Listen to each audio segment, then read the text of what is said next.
Today on Wrist, Beards, and Gear, we check out the all-new Djinn Bass bass MIDI plugin from Submission Audio.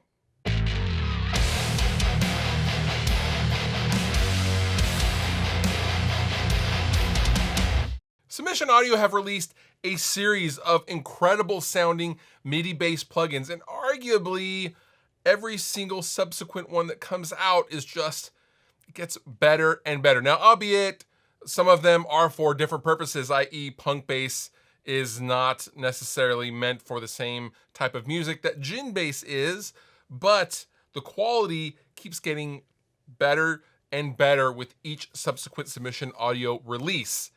And Djinn Bass is no exception. This is probably my favorite MIDI bass plugin now. Sorry, punk bass. So before we go any further and we deep dive into Djinn Bass, I want to play it for you in a mix. So I'm using my baritone Ernie Ball Music Man Axis Super Sport with Fishman Steph Carpenter pickups. I am in drop A sharp, and this is what Djinn Bass sounds like in a mix.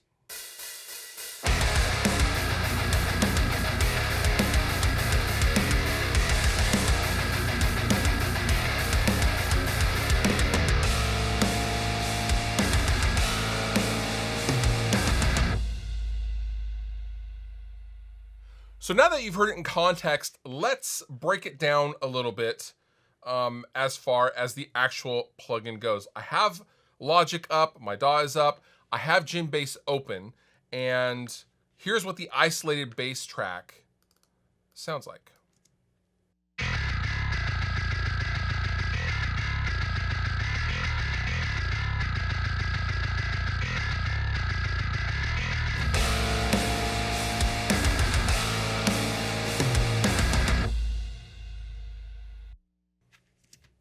Okay, well, that last part wasn't isolated, but you get the idea. It sounds fat, it sounds rich, and I love that there's not really a clean-ish setting on Djinn Bass. Now, for this particular mix, I'm using the first amplifier setting.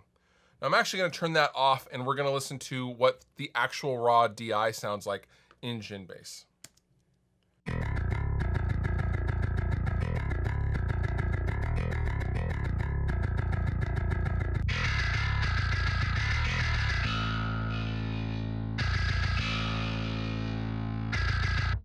Now, this is a fully sampled dingwall bass, and it sounds phenomenal. That's where you get the clarity. I believe it has a dark glass preamp in that actual bass.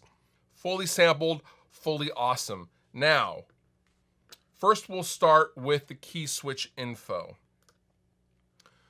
Key switches are modifiers, and they are in parallel to the actual MIDI notes. And I'll show you an example in just a minute, but Djinn Bass has the harmonic mute, dead mute, slide up fast, slide up slow, slide down fast, slide down slow, pull off, hammer on, and pick.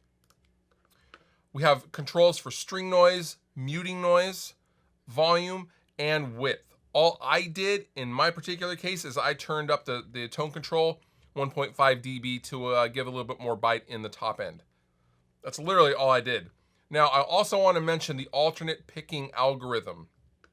The alternate picking algorithm kind of smoothens what would otherwise be kind of a too attacky, an unrealistic pick attack when doing faster notes in succession. So you have controls for either off, half note, quarter note, eighth note, and 16th note. I had the 16th note on, and I guess I did turn down the string noise a little bit. Here, let's play this, and I'm going to mess with the width and let you guys hear what that sounds like. It's basically a light chorusing.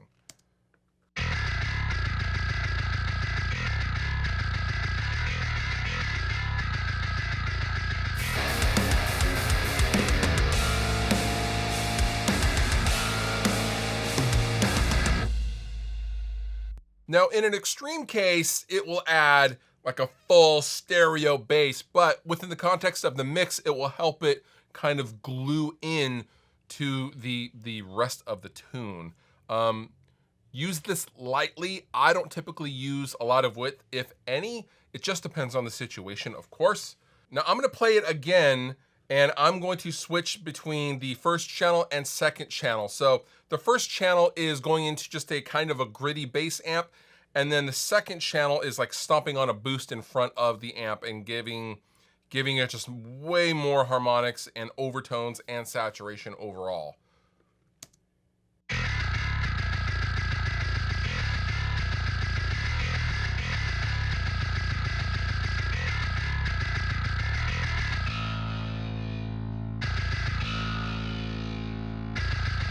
So next, let's talk about the modifier keys.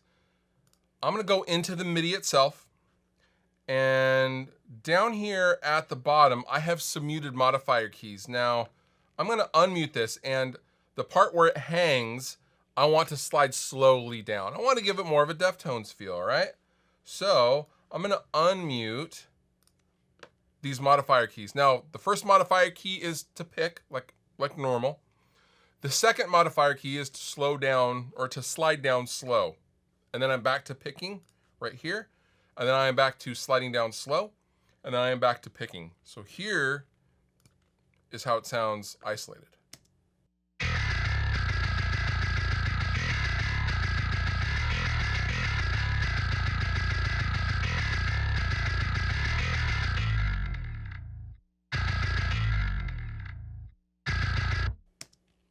I like that. Let's see how it sounds in context.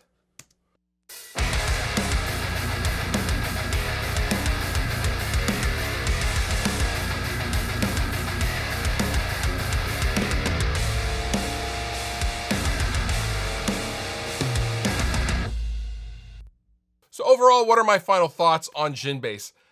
I think it sounds amazing. I love that it's dirty, it's gritty, but it's cutting and it's not harsh. And there's all the options I could want, and I like the tone control, and the DI sounds great if you want to go into a traditional plugin like the Dark Glass Parallax or something like that. You don't have to use the built-in amp sim that comes with Djinn Bass, but that is definitely a good guideline and good base to start with. And for $89.99, it's a great deal. If you are in need of super thick boy chunny bass tones, definitely look no further than Djinn Bass from Submission Audio. All the pickable links down below in the description. You've been wonderful. I've been Fluff. Thank you so much for watching. I'll see you next time. Video's over. I hope it was good. I mean, if it wasn't good, I apologize. But if it was good, you're welcome.